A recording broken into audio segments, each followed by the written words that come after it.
If love was enough, this story would have ended differently.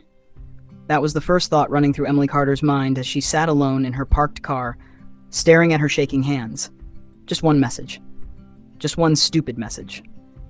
And suddenly her entire world stopped making sense. The traffic around her kept moving, people kept living, the city kept breathing. But inside her chest, everything felt frozen and painfully silent. Emily had always been the kind of woman who believed in happy endings. She was 28, a kindergarten teacher in Dallas, Texas. Kids loved her. Neighbors loved her. Even strangers felt the warmth in her smile. For years, Emily believed she lived a perfect love story with Jacob Miller, a charming, responsible, funny 30-year-old firefighter. They met at a charity event, fell in love fast, moved in together, and after 3 years, he proposed under the city's Christmas lights. She said yes, without a second of hesitation. Their wedding was 4 months away. Their apartment was filled with love, excitement, and half-packed decorations for their new home. To the world, nothing looked wrong. To Emily, nothing felt wrong. Jacob was her best friend, her safe place, the man she swore her life to. But sometimes when life feels too perfect, that's exactly when everything starts to fall apart. It began with small things that didn't seem important at first. Jacob started taking extra shifts at the station. At least that's what he told her. His phone was always face down, always on silent, always locked with a new passcode. He showered the moment he got home, even when he didn't smell like smoke or ash. He laughed less, hugged her less, kissed her like a routine instead of passion. Emily tried to ignore it. Everyone goes through stress. Maybe the wedding planning was overwhelming him. Maybe she was overthinking. Maybe this was normal. She didn't want to be the jealous, insecure fiancé.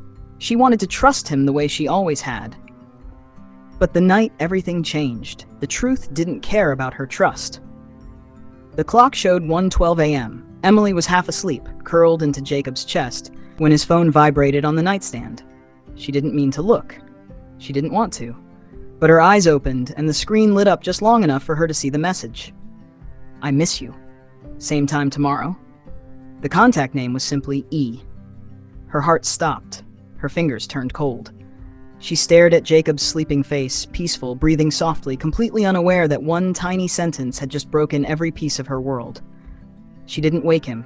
She didn't cry. She didn't even move. She just lay there, staring into the dark, feeling something inside her die slowly. In the morning, she cooked breakfast, smiled, kissed him goodbye. Because when your heart breaks silently, the world doesn't stop for you. People still expect you to act normal. But she wasn't done. She needed answers. She needed proof. She needed the truth, even if it destroyed her. So she did something she never imagined she would do. She followed him. Jacob told her he had a 12-hour shift, but he didn't drive toward the fire station. He took a different road to the east side of the city to an apartment complex she had never seen before. Emily parked far behind and watched, gripping the steering wheel so hard her fingers turned red. At 9:14 a.m., a door opened. A tall, blonde woman stepped out and wrapped her arms around Jacob. Not a friendly hug. A slow, tight, intimate hug. Then they kissed him. A long, soft kiss like lovers who missed each other. Emily felt her eyes blur. But she didn't get out of the car. She didn't scream. She didn't fall apart. She just watched. Because sometimes pain doesn't explode. Sometimes it sinks in quietly, like poison. That evening, Jacob came home smiling, holding flowers like some romantic movie character. "Babe, great news. The travel agent confirmed our honeymoon dates." Emily stared at him. She saw the lips that kissed another woman only hours earlier. She saw the lie sparkling behind his smile. She wanted to throw the flowers in his face. She wanted to scream. Instead, she simply said, "Can I borrow your phone?" Jacob froze. It lasted only 2 seconds, but it was enough. His eyes widened, his throat tightened. Panic flashed across his face. "My battery's dead," he said. Emily smiled painfully. "It's connected to the charger, I saw it." Jacob looked away, his voice suddenly sharp. "Are you spying on me?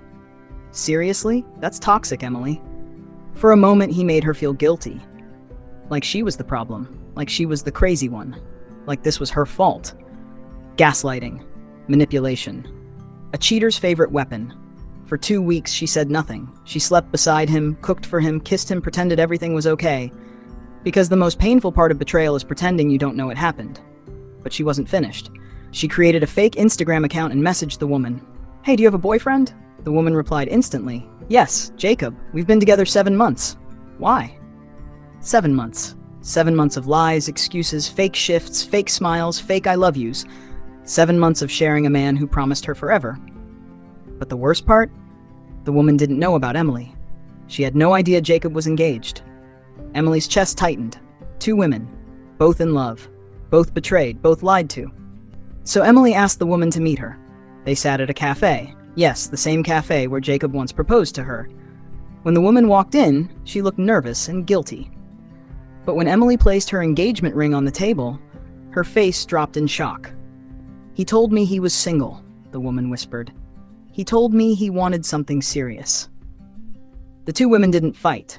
They didn't blame each other. They cried together because they were both victims of the same man. They came up with a plan. The next day, Jacob walked into the cafe smiling and holding flowers.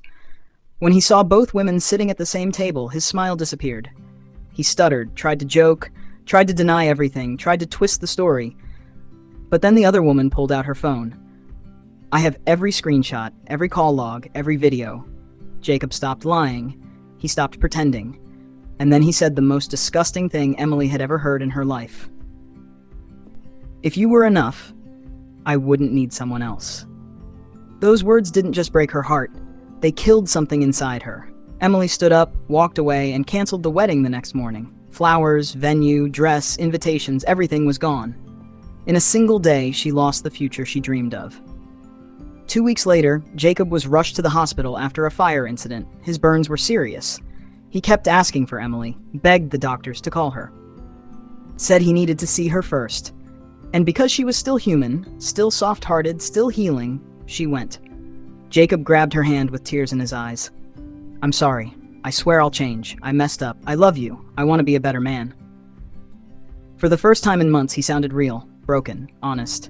Maybe pain changed him. Maybe life had punished him. Maybe this was a second chance. Emily felt her walls shake. Maybe she should forgive him. Maybe people deserve another chance. Then his phone vibrated beside the hospital bed. Emily looked at the screen. "So when are you coming over? I bought wine." Even from a hospital bed, even with burns, even with tubes in his arms, Jacob was still cheating. He didn't need love. He needed a new game, a new victim, a new lie. Emily didn't cry. She just stood up, whispered, "Goodbye, Jacob," and walked out of his life forever. Months passed. Emily healed slowly. She started painting again. She went back to teaching. She took herself to coffee shops and bookstores and learned to breathe without pain. Some nights she still cried, but most days she smiled. One quiet Sunday morning, she received a letter from the woman Jacob cheated with. Inside was a photo of a newborn baby wrapped in a blue blanket. The woman had found a good man, someone honest, someone kind. She wrote, "Thank you for teaching me what love shouldn't look like. I hope you find someone who treats your heart gently." Emily smiled. She looked out the window, watched the sunlight fall across her living room floor, and realized something important. Losing Jacob didn't break her life. It saved her from marrying the wrong man. Sometimes heartbreak is just the universe protecting you. And now she tells this story to other women not to make them fear love, but to help them recognize when love becomes poison. Some men cheat because they don't value loyalty. Some men cheat because they need attention, validation, power. Some men cheat because they never learned what love truly means. But none of it is the woman's fault. And in the end, Emily finally understood.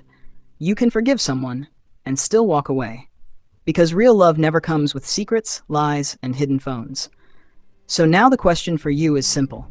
If you were Emily, would you have forgiven Jacob after the hospital or walked away forever?